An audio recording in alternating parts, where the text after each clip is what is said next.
Hi, sir. Sir, good afternoon. Good afternoon, sir. Sir, baka may comment lang kayo sa sinasabi ni Tariela.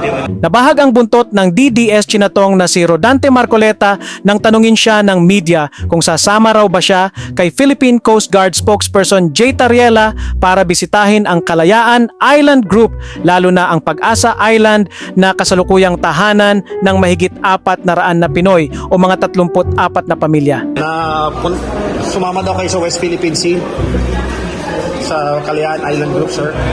Ang KIG ang gustong i-give up o ipamigay ni Marcoleta sa kanyang napakalinaw na Senate rant na ngayon ay binabawi niya.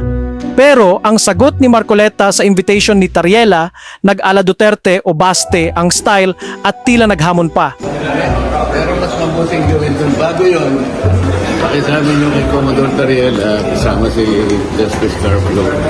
And sino ba yung professor sa'yo? Si Batong Bakal. Para sa isang friendly debate. Bago pa yung pagpunta doon. Para sa ganun maayos natin. Para sa kapakanan ng ating mga. Gusto raw muna ni Marcoleta na isang certified lower rank na abogado ng friendly debate kina retired Associate Justice Antonio Carpio at Attorney J. Batong Bakal. A concern for us, the Coast Guard. It is a concern for all Filipinos. You can see from how the ordinary Filipinos reacted in social media. They were disappointed, furious at some point. Because I think, we should really stand up for our rights in the West Philippines. And when you talk about the Kalayaan Island Group, it includes Pag-asa Island. And in Pag-asa Island, there is a community as many as more than 400 Filipinos. So to say to give up means no longer fighting for them. Pero pustahan tayo, either uurong si Marcoleta once nakakasa ang mga hinamon niya o gagawa siya ng panibagong imposibleng demands kagaya ng ginawa ni Baste Duterte kay General Nicolas Torre. And as expected, kumasa dito si Tariela at siya raw mismo ang mag-a-arrange ng isang light-hearted discussion sa tatlo. So I've been in Pag-asa a lot of times. I met with the kids, and for me it's very frustrating hearing a member of the Senate trying to say that this does not concern us all. But these are Filipinos and this is part of the Philippine territory, and I would like to believe that the Armed Forces of the Philippines and the Philippine Coast Guard will keep on fighting and holding the line for the future of our country.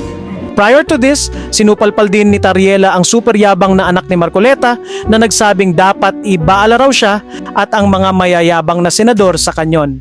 Tinawag na bastos, disrespectful at fearmonger ni Tariela ang anak ni Marcoleta na si Paulo, pero inimbita pa rin niya itong bumisita sa Pag-asa Island at magsama sila ng tatay niyang kalbo.